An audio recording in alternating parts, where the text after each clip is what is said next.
अटल बिहारी वाजपेयी का जो ये जनवरी 24 में जो एग्ज़ाम हुआ था वो देखेंगे। इसमें हम फर्स्ट एनाटॉमी को देखेंगे। तो एनाटॉमी में लॉन्ग क्वेश्चन है 10 मार्क्स का। इसमें फर्स्ट क्वेश्चन है तो इसमें मतलब ज़्यादा पेजेस भरने रहते हैं, 10 मार्क्स का है तो ज़्यादा फोकस करेंगे। List the structures and basic functions of nervous system. इसमें जो भी स्ट्रक्चर और फंक्शंस होते हैं नर्वस सिस्टम के वो सारे परफॉर्म करने हैं और दिखा मतलब बताने हैं। और explain the structure of neurons and its type of various types with suitable diagram। इसके जो स्ट्रक्चर्स होते हैं और उसके जो वेरियस टाइप्स होते हैं वो भी बताने हैं डायग्राम्स के साथ। तो ये हमारा 10 मार्क्स है तो प्रॉपरली डायग्राम बना के एक्सप्लेन करना है। तो देखते हैं। तो nervous system detect and response to the change inside and outside the body. ये नर्वस सिस्टम है जो हमारे बॉडी के इनसाइड और आउटसाइड में जो भी रिस्पॉन्स करना होता है वो शो करता है। ठीक है। Nervous system is a complex system that play a crucial role in controlling and coordinating the body functions. ये जो नर्वस सिस्टम है वो हमारे बॉडी के कॉम्प्लेक्स सिस्टम का पार्ट है जो कि एक बहुत इंपॉर्टेंट रोल प्ले करता है और कंट्रोल करता है, कोऑर्डिनेट मतलब कंट्रोल करता है और चलाता है हमारे बॉडी के फंक्शंस को। ठीक है। Nervous system consist of the brain, spinal cord and peripheral nerves. Nervous system mainly तीन पार्ट्स में डिवाइडेड है। फर्स्टली ब्रेन, स्पाइनल कॉर्ड और peripheral nervous system nerves.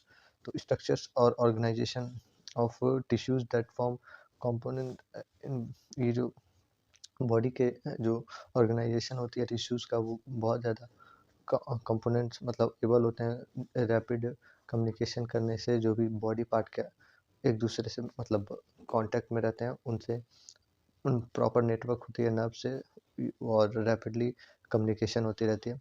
Mainly अगर अगर हम टाइप्स की बात करें तो मेनली हमारे पास दो टाइप्स के होते हैं nervous system, central nervous system and peripheral nervous system. Central nervous system में हमारे पास कंसिस्ट मतलब ब्रेन होता है और स्पाइनल कॉर्ड होता है। और पेरिफेरल में जो भी हमारा नर्व्स होते हैं आउटसाइड ब्रेन और स्पाइनल कॉर्ड, जैसे लिम्फ हो गया, अपर लिम्फ हो गया, लोअर लिम्फ हो गया और फर्दर जो भी बॉडी के पार्ट्स होते हैं उस वाले में। PNS peripheral nervous system comprises the paired cranial and spinal nerves. ये जो दोनों को मतलब पेयरली फॉर्म करता है।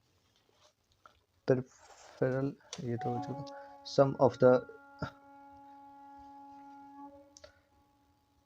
सम ऑफ दीज आर सेंसरी और इसमें जो कुछ होते हैं हमारे पास नर्व्स वो सेंसरी होते हैं जो कि एफरेंट हो सकते हैं जो ट्रांसफ़र करते हैं इम्पल्स को सेंट्रल नर्वस सिस्टम से। और कुछ होते हैं मोटर्स जो एफरेंट होते हैं जो कि ट्रांसमिट करते हैं इम्पल्स को सेंट्रल नर्वस सिस्टम से और मिक्स होते हैं दोनों सेंसरी और मोटर फाइबर्स में। तो इसके बाद से हम स्ट्रक्चर की बात करें तो जो हमारा बॉडी होता है तो बॉडी का ये ब्रेन हो गया, ब्रेन के साथ ये स्पाइनल कॉर्ड हो गया और बाकी का जो ये हमारा बॉडी है, मान लेते बॉडी है, तो ये जो पार्ट है ये मतलब इतने पार्ट को हम लोग सीएनएस बोलते हैं और बाकी जो नर्व्स होती हैं जो लिम्फ में फैलती हैं या फिर ये सब तो उसको पीएनएस बोलते हैं। तो चलिए आगे इसको फर्दर पढ़ते हैं। तो central nervous system firstly brain है, the control the central part of the control centre of the body responsible for processing and information control movement and manage the function. ये जो सेंट्रल नर्वस सिस्टम है वो control करता है हमारे body को और रिस्पॉन्स करता है प्रोसेस को जो इन्फॉर्मेशन जिससे मतलब कंट्रोल होता है और मूवमेंट होती है और मैनेज करता है बहुत सारे फंक्शंस को। सेरिब्रम, सेरिब्रम जो है वो मतलब ब्रेन का ही, सेरिब्रम स्पाइनल कॉर्ड और ब्रेन का ही पार्ट है। Cerebrum is a large part of brain divided into two hemisphere. ये जो सेरिब्रम है वो ब्रेन मतलब ऐसे होता है तो ब्रेन को दो पार्ट्स में डिवाइड करने का काम करता है। Cerebellum, cerebellum coordinate and movement balance the posture. जो सेरिबेलम है वो ब्रेन को कॉन्स्टेंटली कोऑर्डिनेट करता है, मूवमेंट में हेल्प करता है। Brain stem, brain stem stem connect the cerebrum to spinal cord, regulate the basic functions. ये जो सेरेबेलम है वो स्पाइनल कॉर्ड से कनेक्ट करता है और बेसिक फंक्शंस को मतलब रेगुलेट करता है, जैसे ब्रीथिंग हो गया, हार्ट रेट हो गया, बीपी हो गया, या फूड एपेटाइट हो गया, ये सब। हम्म, फिर spinal cord long thin tube like structure extended from the base of the brain down.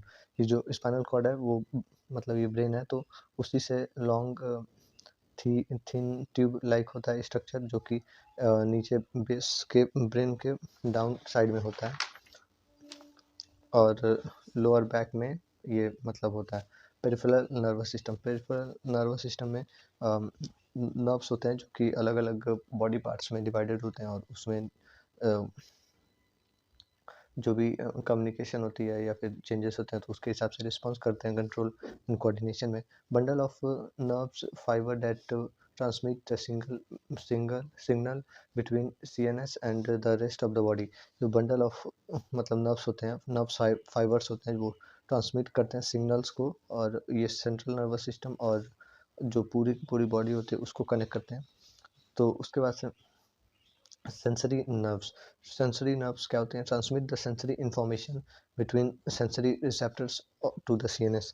जो सेंसरी जो भी मतलब इंफॉर्मेशंस होती हैं, जैसे टच हो गया, फील होती है, जो चीज़ है वो हमारे ब्रेन को पहुंचाती है। मोटर मोटर नर्व्स क्या होती हैं? Transmit the signal from the CNS to muscle and gland. जो भी मसल और ग्लैंड में जैसे मूवमेंट में टीयर जो सिक्रीट होता है उसमें ग्लैंड से, वो सब सिक्रीट कराने का मोटर का काम होता है। Autonomic nervous system autonomic nervous system में हमारा जो इनवॉलेंट्री जो भी फंक्शंस होते हैं, जैसे हार्ट रेट हो गया, डाइजेशन हो गया, ब्रीदिंग हो गया, ये सब ऑटोनोमिक होते हैं। फिर हम बढ़ते हैं क्वेश्चन के सेकंड पार्ट में, जिसमें हमें नर्व्स का फर्स्टली स्ट्रक्चर देखना है, उसके बाद से फंक्शन देखना है।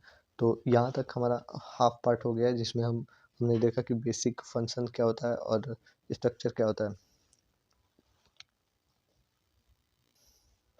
नर्व्स जो होते हैं, नर्व्स मतलब मेनली न्यूरॉन्स मेनली मतलब एक छोटी सी यूनिट होती है नर्वस सिस्टम की, तो उसको हम पढ़ते हैं। तो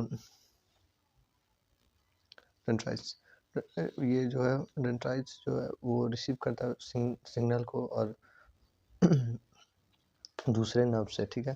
cell body contain the nucleus and produce protein. ये प्रोटीन को फॉर्मेशन में हेल्प करता है। Axon transmit the signal away from the cell body. जो भी सेल बॉडी होती है उससे मतलब सिग्नल को ट्रांसफ़र करने का काम करता है। फिर सिनेप्स जो होती है वो gap between the neurons and where the chemical signal are transmitted. इसमें जो है सिग्नल ट्रांसमिट होती है, तो जैसे कि ये है सिनेप्स होते हैं, तो उसमें अलग अलग लिक्विड्स होती हैं, तो उसको उसके बीच में जो मतलब एक्सचेंज होती है उसको हम लोग बोलते हैं सिनेप्स। तो इसमें हम फंक्शन पहले पढ़ेंगे। नर्वस सिस्टम का फंक्शन क्या होता है? Nervous system play a vital role for controlling and coordinate. ये जो नर्वस सिस्टम है फर्स्टली बहुत इंपॉर्टेंट रोल करता है कंट्रोल और कोऑर्डिनेशन में हमारे बॉडी के फंक्शंस को। मेनली जो इसके फंक्शंस हैं वो इन फॉलोइंग है। तो फर्स्टली हमारा कंट्रोल एंड कोऑर्डिनेशन मतलब कंट्रोल करता है और कोऑर्डिनेट करता है, चलाने में हेल्प करता है। Integration nervous system integrate the information to various sense and send the signal to muscle gland and produce response. ये जो भी है हमें मतलब वेरियस ऑर्गन्स को सिग्नल देता है, जो मसल्स और ग्लैंड्स को प्रोड्यूस करने के लिए मतलब सिग्नल देती हैं कि रिस्पॉन्स करो, ठीक है। रेगुलेशन वेरियस बॉडियल फंक्शंस होते हैं, जिसमें जैसे कि हार्ट रेट होती है, फिर हमारा बीपी होती है, फिर डाइजेशन और रेस्पिरेशन, ऐसे बहुत सारे फंक्शंस होते हैं जो कि रेगुलेशन में मतलब कंट्रोल एंड कोऑर्डिनेशन का पार्ट होता है, जो कि नर्वस सिस्टम से कंट्रोल होता है। फिर सेंसरी फंक्शन में हमारे पास सेंसरी इनपुट है।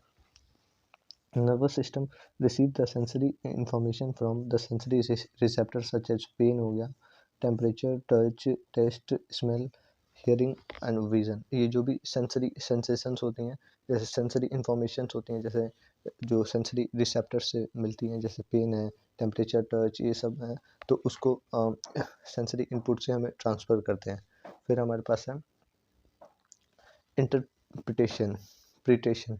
तो इसमें जो है interpret the sensory information allowing us to preserve and understand the world around us. इसमें जो है सेंसरी इंफॉर्मेशन को अलाउ करते हैं और देखते हैं कि हमारे मतलब सराउंडिंग में इन्वायरमेंट को मतलब जज करते हैं। फिर फिर हमारे पास मोटर फंक्शंस में बहुत सारे होते हैं, जैसे वॉलेंट्री मोशन मूवमेंट हो गया, जिसमें nervous system control the voluntary movements. जैसे कि वॉलेंट्री मूवमेंट वो होते हैं जो कि हम हमारी बॉडी में होती हैं और हम खुद कंट्रोल कर सकते हैं, जैसे वॉकिंग हो गया, टॉकिंग हो गया, राइटिंग हो गया, ये सब। इनवॉलेंट्री मूवमेंट मतलब वो होती हैं जो हम नहीं कंट्रोल कर सकते, जैसे हार्ट बीट हो गया, वो खुद ही से ऑटोमेटिक चलती रहती हैं। डाइजेशन हो गया, ब्रीथिंग हो गया, ये सब हमारे कंट्रोल में नहीं होती हैं, तो ये सब हो गया। ठीक है। फिर कॉग्निटिव फंक्शंस वो होती हैं जो कि हमें आफ्टर बर्थ मतलब लर्निंग से या फिर नॉलेज से मिलती है। ठीक है। तो इसमें थॉट और रीजनिंग हो गया, जिसमें हमारा मतलब सेंसरी नर्वस सिस्टम जो है वो एबल होता है सोचने में और रीजनिंग मतलब करने में या प्रॉब्लम सॉल्विंग में। ठीक है। मेमोरी जो कि डेली रूटीन मतलब रूटीन एक्सरसाइजेज और प्रैक्टिस से होती है। मेमोरी और लर्निंग, इसमें लर्निंग भी होती है, जैसे कि play a crucial role in memory information learning and in emotional response. इसमें अलग अलग मतलब मेमोरीज होती हैं, जैसे कुछ सीखने का, इमोशनल रिस्पॉन्स का, या फिर जो भी मेमोरी इंफॉर्मेशन होती है वो सब। फिर अदर फंक्शंस में रेगुलेशन ऑफ मोशंस, इसमें जो भी मोशंस होते हैं, जैसे nervous system regulate the emotions such as happiness, sadness, fear, anger. ये रेगुलेट करते हैं अलग अलग इमोशंस को, कंट्रोल ये भी करती हैं, जैसे खुशी हो गई, सैडनेस हो गया, फियर हो गया, और एंगर हो गया। ठीक है। फिर हमारे पास है मेंटेन द होम्योस्टैसिस। होम्योस्टैसिस से भी मेंटेन करती है, जैसे कि इट होम्यो हेल्प टू मेंटेन होम्योस्टैसिस और stable internal environment despite change the external conditions. इसमें जो है इन्वायरमेंट को स्टेबल करती है, जो भी मतलब आउटसाइड जो भी इन्वायरमेंट होता है उससे, जैसे कि हमारा बॉडी है वो परफॉर्म कर रहा है फंक्शन, और कहीं हम लोग दूसरे जगह जा रहे हैं तो उससे जो भी बॉडी में चेंज होगा तो उसके रिस्पॉन्स में हमारा बॉडी इंटरनली चेंज करेगा इन्वायरमेंट को उससे। फिर हमारे पास response to stress, nervous system response to stress triggers triggering to release the hormone such as adrenaline to prepare the body to fight and flight। इसमें जो है स्ट्रेस के टाइम पे जो भी रिस्पॉन्स होती है नर्वस सिस्टम उसको कंट्रोल करता है, जैसे कि हार्मोन रिलीज होता है हमारा एड्रेनलिन, जो कि इमरजेंसी कंडीशंस में निकलती है फ्लाइट एंड फ्लाई मोड में। ठीक है। उसके बाद से अब हम स्ट्रक्चर ऑफ न्यूरॉन्स देखेंगे, जिसमें ये स्ट्रक्चर होता है एक नर्व सेल का, जो कि ये डेंड्राइट्स है। ठीक है। ये न्यूक्लियस है और ये सेल बॉडी है, ये पूरा का पूरा। ये एक्सोन हेलॉक है। फिर ये हमारा एक्सोलेमा है, जो कि ये टिप पॉइंट है। फिर ये हमारा ये जो स्टेम वाला पार्ट है, मतलब पाइप वाला पार्ट, वो एक्सोन है। फिर ये हमारा पूरा का पूरा न्यूरोलिग्मा लेमा है। ये पूरा है हमारा नोड ऑफ रेनवीर। फिर ये जो अंदर के साइड है वो न्यूक्लियस ऑफ सिजुआन सेल है। फिर माइलिन सीट है हमारा, ये जो गोल वाला। फिर ये हमारा टर्मिनल पोइटिन है। इसके स्ट्रक्चर हम एक एक करके पढ़ेंगे। तो फर्स्टली हमारे पास डेंड्राइट्स है, तो ये जो है वो सिग्नल को रिसीव करने का काम करता है, जो कि अदर न्यूरॉन से मिलती है, जैसे कि ये न्यूरॉन है, डेंड्रॉन बना हुआ है, तो इससे जो होगा वो टर्मिनल वाला हिस्सा मतलब ऐड होगा और उससे मतलब हमें इंफॉर्मेशन मिलेगी। सिग्नल रिसीव करता है जो कि अदर न्यूरॉन से, ठीक है। डेंड्राइन स्पाइन, इसमें जो है small protrusion that receive the signal from other neuron, ये भी एक उसका पार्ट है जो कि अदर न्यूरॉन से मतलब इंफॉर्मेशन लेने के काम आता है। फिर उसके बाद से डेंड्राइटिक ब्रांचेस है, जिसमें ब्रांचिंग मतलब एक्सटेंशन हो जाता है और इंक्रीज कर देता है सरफेस एरिया, और जो कि एक सिग्नल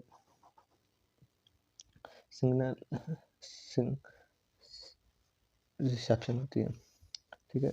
बॉडी सेल में हमारा जो बॉडी सेल सोमा बोलते हैं वो कंटेन करता है एक न्यूक्लियस को और प्रोड्यूस करता है मतलब प्रोटीन। इसमें न्यूक्लियस होता है, एंडोप्लाज्मिक रेटिकुलम होता है और राइबोसोम होता है, जो कि फर्दर जो प्रोसेस होती है उसको करते हैं। एक्सोन में जो है transmit the signal away from the cell body, जो भी सेल बॉडी होती है उसको उससे सिग्नल को ट्रांसमिट मतलब करते हैं और उसको बॉडी से दूर भेजते हैं, अवे भेजते हैं। एक्सोन हेलॉक जो है वो initial segment of the axon where action potential are generated, इस यहाँ पे जो है एक्शन पोटेंशियल जनरेट होता है इलेक्ट्रॉन का ट्रांसफर होते हुए। एक्सोन से long thin portion of axon that transmit the signal, ये जो है मतलब लॉन्ग, ये जो पाइप वाला हिस्सा होता है उसको बोलते हैं जिसमें हमारा सिग्नल ट्रांसपोर्ट होता है। एक्सोन टर्मिनल जो है हमारा जो न्यूरो ट्रांसमीटर्स होते हैं वो सिनेप्स से कनेक्ट मतलब रिसीव करते हैं। माइलिन शीट जो है एक फैटी इंसुलेटिंग लेयर होती है जो कि सराउंड होती है एक्सोन से, ठीक है। जो भी एक्सोन होता है उसको उसके ऊपर वाला जो हिस्सा होता है उसको बोलते हैं माइलिन शीट।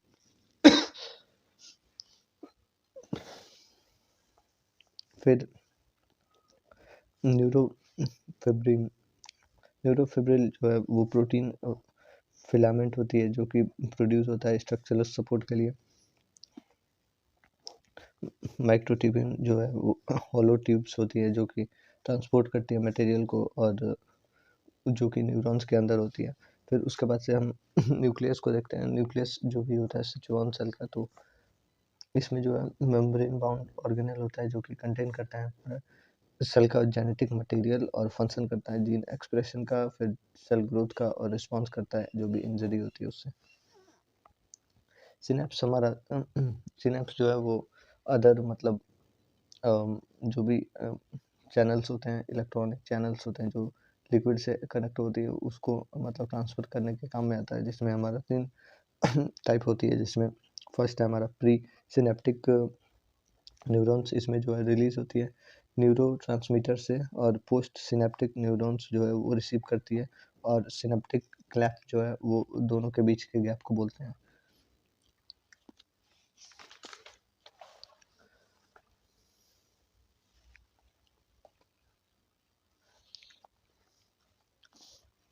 फिर हमारे पास टाइप ऑफ न्यूरॉन में हमारे पास फर्स्ट है यूनिपोलर में सिर्फ एक ही साइड में मतलब कनेक्ट हो पाता है नर्वस सिस्टम में, और एक ही तरफ से मतलब सिग्नल ट्रांसफर होता है।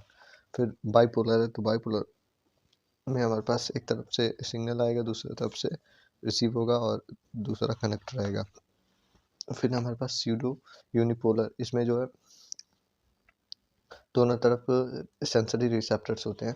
फिर हमारे पास है मल्टीपोलर में हमारे पास ढेर सारे मतलब नर्व जो भी नर्व सेल्स होते हैं उनको मतलब एक दूसरे से कनेक्ट कर सकते हैं और एक चैनल बना सकते हैं जो कि मतलब इंफॉर्मेशन ट्रांसफ़र करने के काम आएगा, इंफॉर्मेशन कम्युनिकेट करने के काम आएगा।